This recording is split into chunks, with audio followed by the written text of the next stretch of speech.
jarjartee waan murteessin dhiyoo jettee karaa qaxxaamuraan deemin waan hin galchine keessan seenin dargaggeessaa fi gorsa jaarsati.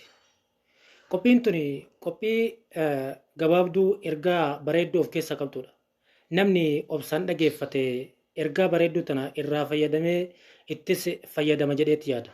Salaaman daganne kabajamtootaa fi jaalatamtoota ilmaan Oromoo kan muuc ilaalootuuf jalatti argamtan. Assalaamu alaikum wa rahmatullahi wa barakaatu. Qophiin har'aa fi qopheeffadheetiin dhiyaadhe dargaggeessaa fi gorsa jaarsaa tan jettudha. Dargaggeessaa fi gorsi jaarsaa kun maali yoo kan jettan taate hanga xumuraatti qophii gabaabduu ergaa bareedduu of keessaa qabdu tana gurra naa ergistaniiti yeroo keessan aarsaa gootanii yoo kan naa wajjin turtan taate ergaa kana ittis fayyadamtu isinis fayyadaa jedheetti yaada. Kanaafuu hanga xumura qophii kootti na wajjin turaan affeerraa kooti. Dubbiin akkas ture. Dargaggeessa tokkotu haadha manaa akkuma bultii wajjin ijaarrateen jireenyi mana isaa keessa itti qaala'eeti furmaata barbaaduuf haadha manaa isaa dhiiseet waa riskii barbaadadha jedhee ka'ee deeme. Sana booda akkuma deemeen namoota biraa waliin wal qabataniiti jireenya kana ni fooyyeffanna. Deemnee dalagannee gallee maatii keenya akka gaariitti gammachiifnee wajjin jiraanna. Maaliif osoo humna qabnu osoo beekumsa qabnu teenneetiin asitti dararamna jedheeti haadha manaa isaa manatti dhiisee karaa imala fagoo deeme. Sana booda akkuma deemeen dalagaa haa jalqabu malee dalagaan tuni mallaa inni harka isaatitti deebuu dudde. Gaafa hoggaa ga'u homaa wanti harkatti deebi'u hin jiru.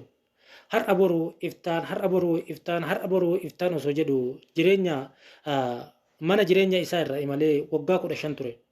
Sana booda waggaa 15 ture homaa mallaa inni jabaan harkatti deebuu didee kalas gara maatii isaa yookiin haadha manaa isaa kabajamtutti galuuf murteesse. Gaafa kana birrii 3,000 qofa argatee birrii 3,000 kanaan galuuf qophaa'ee gara mana isaatti imale. Sana booda akkuma gara mana isaatti imaleen jaarsa tokkootti dhufani. Jaarsi kunis warra wajjin deeman keessa mee namni gorsa fudhachuu barbaadu jira. Mee mallaqa hoo maal qabdan jedheeti gaafate. Sana booda dargaggeessi qaroon kun hedduu tokko gaddeesse mallaqa illee jabaa harkaan qabu. Mallaqa kana gorsa kana immoo fudhachuun na barbaachisa. Kanaafuu furmaanni maali jedhee sammuu ofii gaafate. Gaafannaan gorsi kun mallaqa kana dalagadhee fide. Kanaaf gorsa kana fudhachuu na barbaachisa. Humna qabaa humna kiyyatti fayyadamee dalagadheet of jijjiiruu ni danda'a. Garuu gorsi kun na fayyaduu ni danda'a jedhee murteessee namticha yookiin jaarsa kanaaf mallaqa harkaa qabu 3,000 kana kenneef. Sana booda 3,000 kenneefi jennaan jaarsichis eeyyeen bareeda. 3,000 erga naaf kennite anillee gorsa 3 siif kenna jedhee itti hime. Gorsi inni itti himes tokkoffaa jarjartee waan murteessin. Lammaffaa karaa qaxxaamuraa dhiyoo jettee hin deemin. Sadaffaa waan sin galle keessan galin jedhee gorseet birrii isaa fudhatee sokke.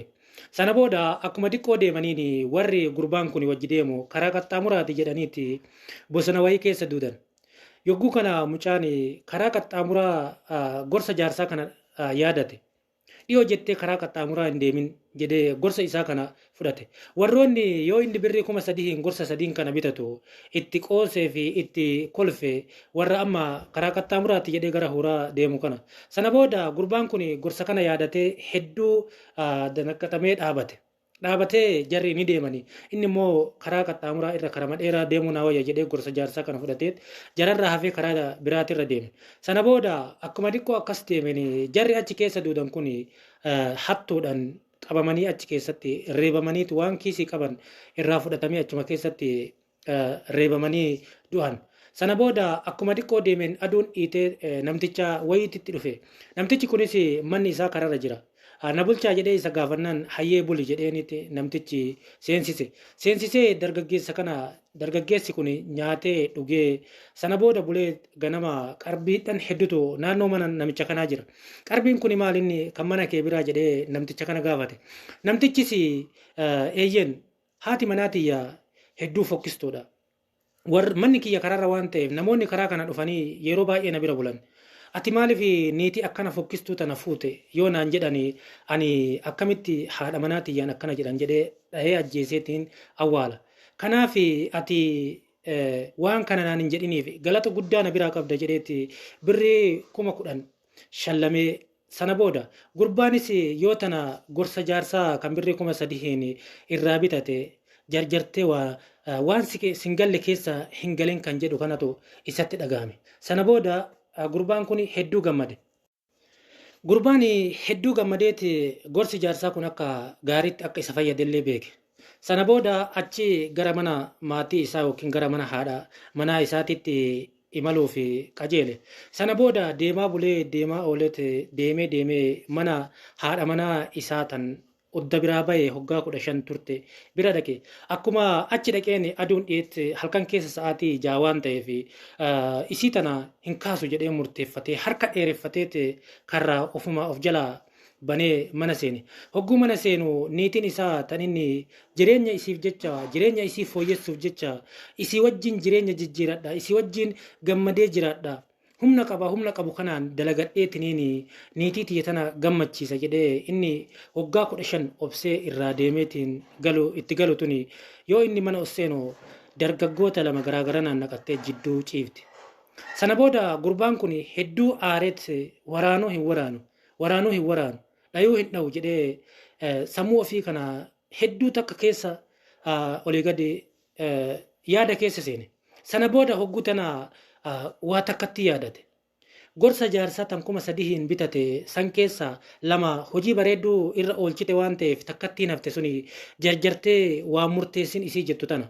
Sana booda inni jarjartee waa murteessiniin tunis hojii bareedduu naa uumuu dandeetti. Kanaafuu gorsa jaarsaa tan birrii 3,000 bitadhe san itti fayyadamuu qaba. Karaa gabaabaa karaa qaxxaamuraa dhiyoo jettee ittiin deemin naan jedhe. Karaa sanillee irraa goree na fayyade. Waan singalle keessan galin naan jedhe. Waan singalle keessan galiniin inni naan jedhe sunillee na fayyadee jira. Jarjartee waa murteessiniin isaa kunillee na fayyaduun oolu jedheeti obsa ofii of keessa gadi deeffatee gadi bayeeti gomboo jala bule. Sana booda gomboo jala bulee ganama hogguu isiin lafaa kaatu isa argite haati manaatun isa argite jechuudha. Isa gomboo jala bulee achi rafe. Sana booda akkuma isa argiteen fiidee irra kuftee itti boottee itti maramtee dhungatteeti sani achi abbaa manaa kiyya kabajamaa fi jaalatamaa kan jireenya naa fooyyessuu fi jireenya fooyyeffanna jetteetiin nagattee hoggaa 15 gara biyya biraatitti baqattee jireenya nuu fooyyessuuf deemte. Kan hedduun na jaalatuu fi kanillee an hedduun jaaladhu. Obsaan si eegaa ture hanga har'aatitti obsaan si eege. Garuu obsaan osoo si eegu gaafa ati na biraa deemtu ilmaan kee kan har'aati argitu dargaggeeyyiin kun garatti na hafanii rabbiin ijoollee 2 bakka takka naa kenne. Har'a isaan illee kunoo dargaggeeyyii ta'aniitiin si eeganiitti jiran. Kanaaf baga gammaddee baga abbaa ilmaanillee taate baga abbaa dargaggeessas taate baga nagaallee naa galte jetteeti itti maramte. Sana booda gurbaan kun gorsi jaarsaa kan inni jireenya dhabaa keessatti birrii 3,000 bitate gorsi sadiin sun akka hedduun isa fayyadde argeet jireenya ofii bareedduu ilmaan ofii kunuunfataa haadha manaa ofii wajjin gammadaa birriin 3,000 suni waa 3 isarraa oolchiteet lubbuu isaas oolchiteet haadha manaa isaatii fi ilmaan isii kanarraallee kan silaa nama biraati jedhee inni ajjeesee lubbuu jaraa balleessu isa oolchiteet dunyaa birrii 10,000 argatee isaa fi jireenya gaarii taate jireenya bareedduu itti fufe. Tole kabajamtootaa fi jaalatamtoota ilmaan Oromoo kan muu cilaalootuuf jalatti argamtan. Ergaan kun ergaa bareedduu akkaan isinitti toltu jedheeti yaada. Akkaan akka isinitti toltus anis nan abdadha. Sharriin gariin keerii taate nama dhufti kan jedhan isa akkanaa kana. Sababni isaas sharri yoo namni kasitti deemu taate, yoo si balleessuu ka deemu taate, yoo argitee si kan ajjeesuu ka deemu taate, si buqqisuuf yoo kan deemu taate, yoo kan fuudhee qiletti si darbu taate, yookiin qilee san keessa warqii wayii fudhattee achi keessaa baatee jireenya kee ka umrii guutuu warqii saniin fooyyeffattee gammaddee jiraachuu dandeetta. Kanaaf gurbaan ifaajee yookiin immoo dadhabbii isaa waggaa 15 mallaqa 3,000 jaarsarraa eebba 3 bitate sun jireenya ofii gammachuu guutuu akka jiraatu isa ta'e. Sababni isaas osoo birrii san kan hin kenne kennine taate takki karaa qaxxaamuraa gabaabaa hin imalini inni jedheen san achiin deemeeti jara san wajjin mallaqa sanillee saamameeti jara waliin achitti du'a. Takki namtichuma karaa irraa kan manni isaa karaarra jiru sana jaartiin ta'e akkuma warra kaawwanii fokkattuudha jedhee maaf jaartii fokkistuu fuute jedhee namticha kana gaafatee yookiin namtichi kun ajjeeseeti jara saniin wajjin awwaala. Takki immoo akkuma galeetiniin haadha manaa isaa dargaggeeyyii lama garaagara naannaqatteetiniin ciiftu ilmaan isaa keessa ciiftu sani maafi dargaggeessa onnaqatte jedheeti takki ilmaan sana ajjeesee takki isii ajjeesee jireenya ofii umrii isaa guutuu gaabbaa jiraata ture. Kanaafuu isinis jarjartanii waa murteessuu karaa qaxxaamuraatti jettanii karaa gabaabaa deemuu waan isin hin galchine keessa seentaniitti yoo kan jettan taate akkuma gurbaa dargaggeessa obsa qabuu fi hayyuu kana akka taatan asumaan ergaa isinii dabarsuun barbaada. Ergaan tuni akka hedduu isinitti toltuu fi akka waa irraa barattanis shakkii takka hin qabu.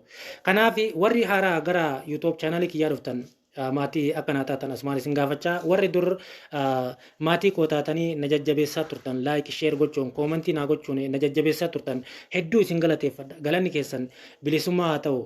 Hedduun isin jaaladha naaf jiraadha qophii kana fakkaatu nan walitti deebinutti. Assalaamu alaikum wa rahmatullahi wa barakaatu.